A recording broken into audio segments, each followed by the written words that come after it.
Amigos, empezamos una nueva sesión de ASMRs, lecturas de Julio Verne en Sin de libre distribución en una plataforma Xsource o algo así que permite que pueda leer estos libros sin penalización, ya que se pueden distribuir o usar como se quiera. Así que empezamos y vamos a ver a qué nos lleva. El día 14 de enero de 1862 había asistido un numeroso auditorio a la sesión de la Real Sociedad Geográfica de Londres, Plaza de Waterloo. 3. El presidente, Sir Francis, comunicaba a sus ilustres colegas un hecho importante en un discurso frecuentemente interrumpido por aplausos. Aquella notable muestra de elocuencia finalizaba con unas cuantas frases rimbombantes en las que el patriotismo manaba a borbotones. Inglaterra ha marcado siempre a la cabeza de las naciones. Ya se sabe que las naciones marchan universalmente a la cabeza unas de otras por la intrepidez con que sus viajeros acometen descubrimientos geográficos. Numerosas muestras de aprobación. El doctor Samuel Ferguson, uno de sus gloriosos hijos, no faltaba a su origen. Por doquier, su tentativa, si la corona el éxito, gritos de la corona enlazará completando las nociones dispersas de la cartografía africana, vehemente aprobación. Y si fracasa, quedará consignada en la historia como una de las más atrevidas concepciones del talento humano. Hurra, aclamó la asamblea, electrizada por tan conmovedoras palabras. Hurra por el intrépido Ferguson, exclamó uno de los oyentes más expansivos. El nombre de Ferguson salió de todas las bocas y fundados motivos tenemos para creer que ganó mucho. Pasando por gaznates ingleses, el salón de sesiones se estremeció. Allí se hallaba, sin embargo, un sinfín de intrépidos viajeros, envejecidos y fatigados, a los que su temperamento inquieto había llevado a recorrer las 5 partes del mundo. Todos ellos, en mayor o menor medida, habían escapado física o moralmente a los naufragios, a los incendios, los tomahawk de los indios, los rompecabezas de los salvajes, los horrores del suplicio o los estómagos de la Polinesia. Pero nada pudo contener los latidos de sus corazones durante el discurso de Sir Francis, y la Real Sociedad Geográfica de Londres sin duda no recuerda otro triunfo oratorio tan completo. Pero en Inglaterra el entusiasmo no se reduce a vanas palabras, acuña moneda con más rapidez, aunque los volantes de la Royal Mint. Se abrió antes de levantarse la sesión una suscripción a favor del doctor Ferguson que alcanzó la suma de 2.500 libras. La importancia de la cantidad recaudada guardaba proporción con la importancia de la empresa.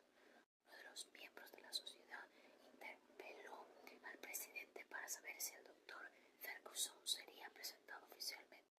El doctor está a disposición de la asamblea, respondió Sir Francis. Que entre, gritaron. Bueno, es que veamos con nuestros propios ojos a un hombre de tan extraordinaria audacia.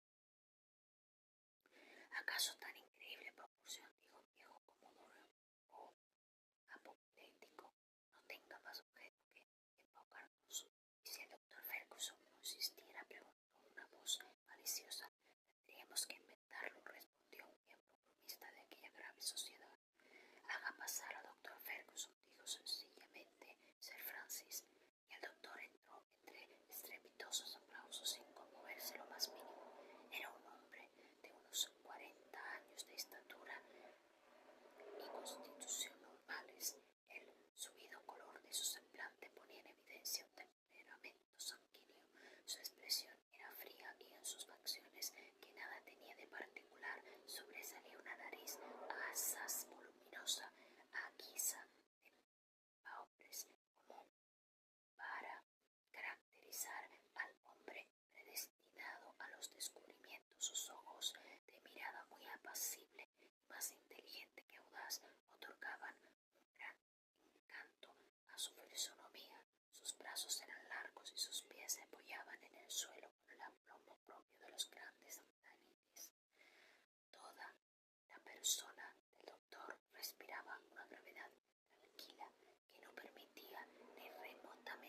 acariciar la idea de que pudiese ser interpuesto de la más insignificante farsa. Así es que los hurra y aplausos no cesaron hasta que, con un ademán amable, el doctor Ferguson pidió un poco de silencio. A continuación se acercó al sillón dispuesto expresamente para él y desde allí, en pie, dirigiendo a los presentes una mirada enérgica, levantó hacia el cielo el índice de la mano derecha, abrió la boca y pronunció esta sola palabra: Excelsior. No, ni una interpretación inesperada de los señores Wright y Coden, ni una demanda de fondos extraordinarios por parte de Lord Alberto para fortificar los peñascos de Inglaterra habían tenido nunca un éxito tan completo. El discurso de Sir Francis había quedado atrás, muy atrás. El doctor se manifestaba a la vez sublime, grande, sobrio y circunspecto. Había pronunciado la palabra adecuada a la situación: Excelsior. El viejo Comodoro, completamente adherido a aquel hombre extraordinario, reclamó la inserción íntegra del discurso de Samuel Ferguson en los Progressive of the Royal Geographical Society de London. ¿Quién era pues aquel doctor y cuál la empresa que iba a cometer? El padre del joven Ferguson, denodado capitán de la marina inglesa, había asociado a su hijo desde su más tierna edad a los peligros y aventuras de su profesión. Aquel digno niño, que no pareció haber conocido nunca el miedo, anunció muy pronto un talento despejado, una inteligencia de investigador, una afición notable a los trabajos científicos. Mostraba además una habilidad poco común para salir de cualquier atolladero. No se apuró nunca por nada de este mundo, ni siquiera a la hora de servirse por vez primera en la comida del tenedor, cosa en la que los niños no suelen sobresalir.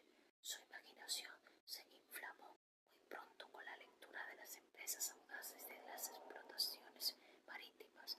Siguió con pasión los descubrimientos que señalaron la primera parte del siglo XIX y soñó con la gloria de los Murcomar, de los Bros, de los Gallier, de los Levaillant e incluso un poco se concreó con la de Serling, el Robinson Crusoe, que no le parecía inferior.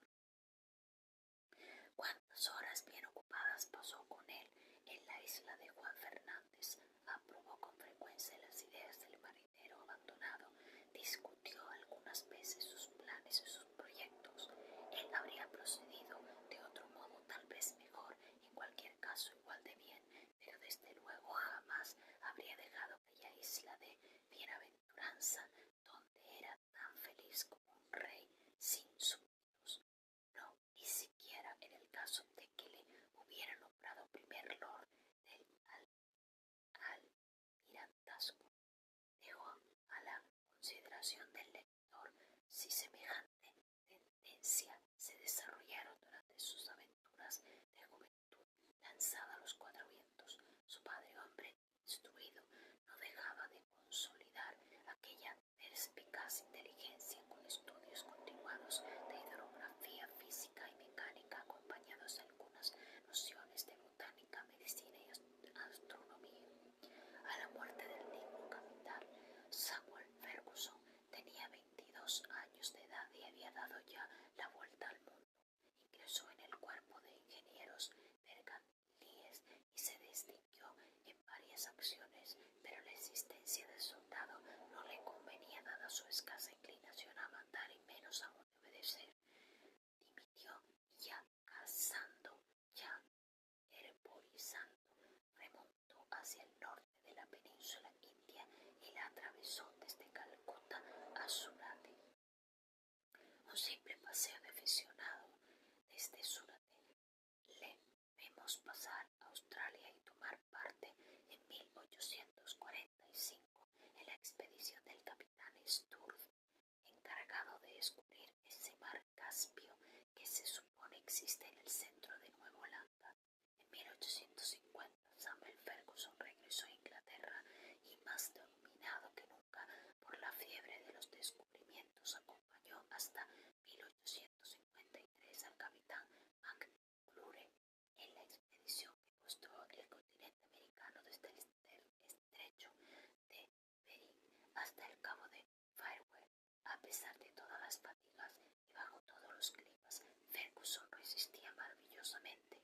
Se hallaba a sus anchas en el medio de las mayores privaciones. Era el perfecto viajero cuyo estómago se reduce o se dilata a voluntad, cuyas piernas se estiran o se encogen según la improvisada cama, y que se duerme en cualquier hora del día y despierta a cualquier hora de la noche.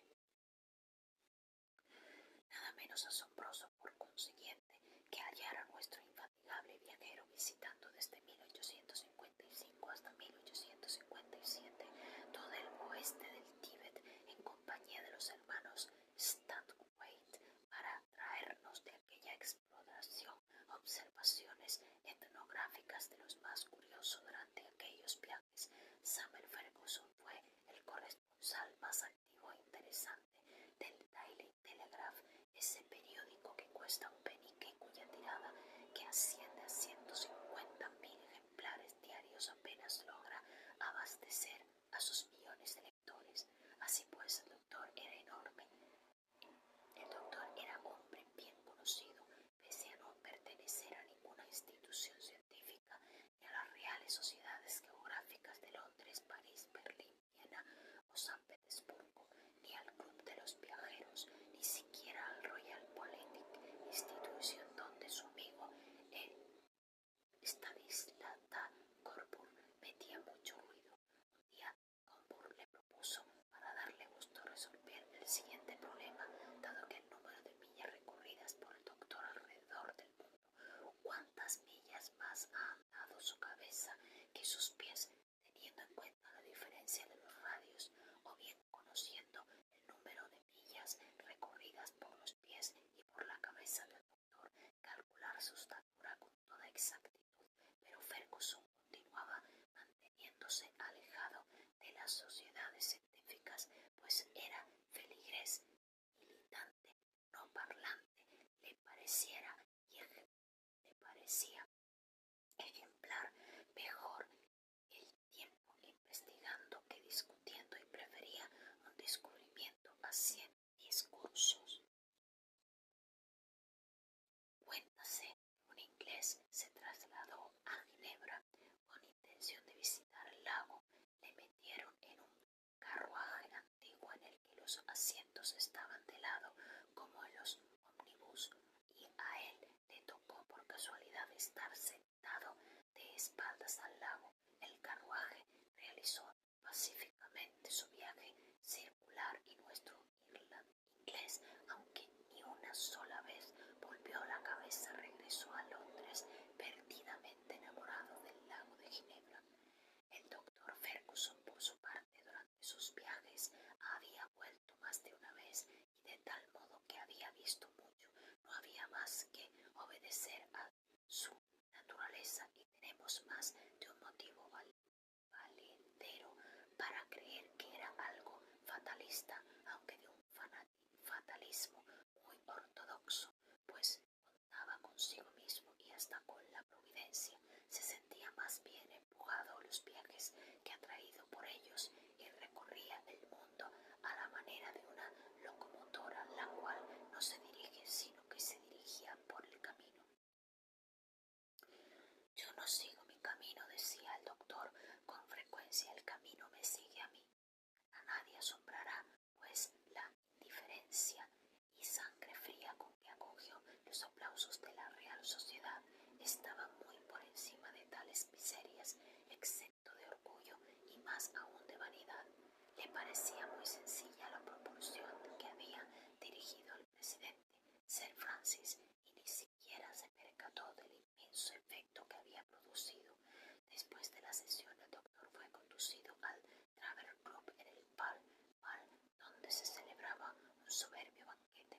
Las dimensiones de las piezas servidas a la mesa guardaban proporción con la importancia del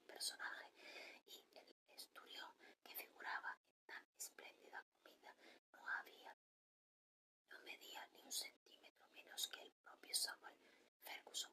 Se hicieron numerosos brindis con vinos de Francia en honor de los célebres viajeros que se habían ilustrado en la tierra de África. Se bebió en su salud y en su memoria, y por orden alfabético, lo que es muy inglés, por todos ellos.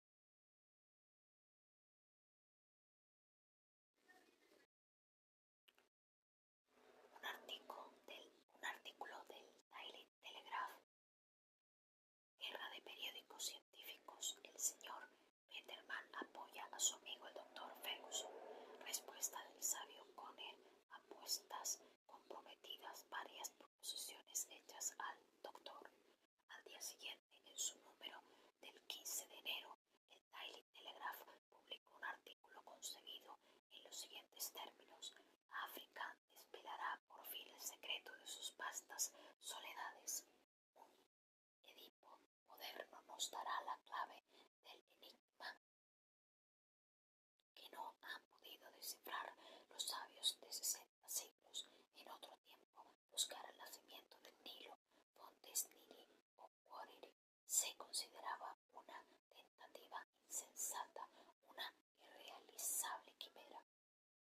El doctor Bath, siguiendo hasta Sudán el camino trazado por Derham y Clamperton, el doctor Livingstone, multiplicando sus intrépidas investigaciones desde el Cabo de Buena Esperanza hasta el Golfo de San Pérez, y los capitanes Barton y Speke, con el descubrimiento de los grandes lagos interiores, abrieron tres caminos a la civilización moderna. Su punto de intersección, al cual no ha podido llegar ningún viajero, es el corazón mismo de África. Hacia ahí debían encaminarse todos los esfuerzos. Pues bien, los trabajos de aquellos atrevidos pioneros de la ciencia quedarán enlazados gracias a la audaz tentativa del doctor Samuel Ferguson, cuyas importantes exploraciones han tenido ocasión de atravesar más de una vez nuestros lectores. El intrépido descubridor Discoverer se propone atravesar en globo toda África desde este a oeste. Si no estamos mal informados, el punto de partida de su sorprendente viaje será la isla de Zanzíbar, en la costa oriental, en cuanto al punto de llegada, tan solo la Providencia lo sabe. Ayer se presentó oficialmente en la Real Sociedad Geográfica la propuesta de esta exploración científica y se concedieron 2.500 libras para sufragar los gastos de la empresa. Tendremos a nuestros lectores al corriente de tan audaz tentativa, sin precedentes en los fastos geográficos. Como era de esperar, el artículo del Daily Telegraph causó un gran alboroto, levantó las tempestades de la incredulidad, y el doctor Ferguson pasó por un ser puramente quimérico, inventado por el señor Barnum, que después de haber trabajado en Estados Unidos se disponía a hacerlo en Islas Británicas. En Gibraltar, en el número de febrero de los boletines de la Sociedad Geográfica, apareció una respuesta humorística. Su autor se burlaba con no poco ingenio de la Real Sociedad de Londres, el Travellers Club, del fenomenal estudio. Pero el señor Peterman, en sus Midday Luncheon, publicados en Cota, impuso el más absoluto silencio al periódico de Ginebra. El señor Peterman conocía personalmente al doctor Ferguson y salía garante de la empresa de su valeroso amigo. Todas las dudas se invalidaron muy pronto. En Londres se hacían los preparativos del viaje. Las fábricas de Lyon habían recibido el encargo de una importante cantidad de tafetán para la construcción del aerostato, y el gobierno británico ponía a disposición del doctor el transporte Resolute al mando del capitán Bennett. Brotaron estímulos, estallaron felicitaciones, los pormenores de la empresa aparecieron muy circunstanciales.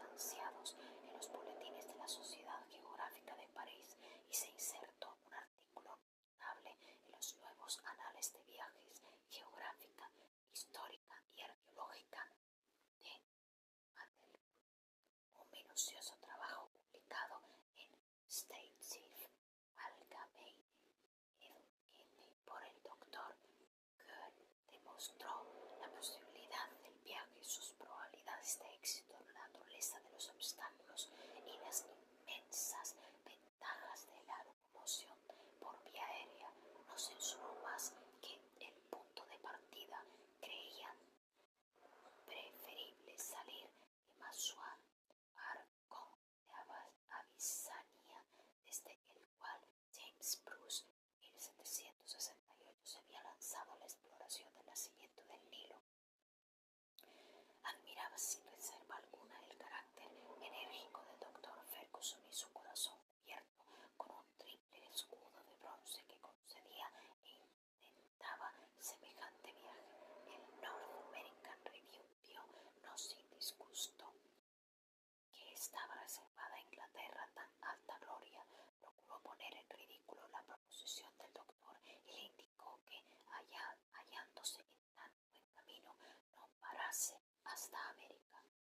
En una palabra, sin contar los diarios del mundo entero, no hubo publicación científica desde el Journal des Missions Evangelistes hasta la Revue Arlequin et Colon, de los Anales de la Propagación de Fe hasta Yard Missionary Intergeneser, que no considerarse el hecho bajo todos sus aspectos. En Londres y en toda Inglaterra se hicieron considerables apuestas, primero sobre la existencia real o supuesta del doctor Ferguson y segundo sobre el viaje en sí, que no se intentaría según unos y según otros, se emprendería pronto, tercero sobre si tenía o no éxito y cuarto sobre las probabilidades o improbabilidades del regreso del doctor Ferguson. En el libro de las apuestas se consignaron enormes sumas, como si se hubiese tratado de las carreras de Epsom. Así pues, crédulos e incrédulos, ignorantes y sabios fijaron toda su atención en el doctor, el cual se convirtió en una celebridad sin sospecharlo. Dio gustosas noticias precisas de sus proyectos expedicionarios.